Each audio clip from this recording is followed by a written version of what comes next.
li lấy chi ya hiểu vì khắc si na li đã lại là thơ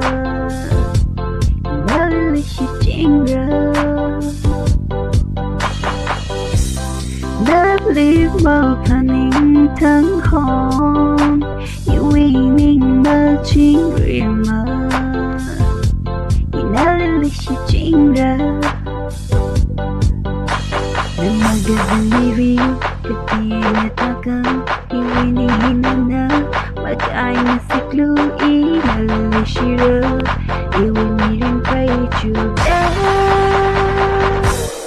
Kaholong Inanaholong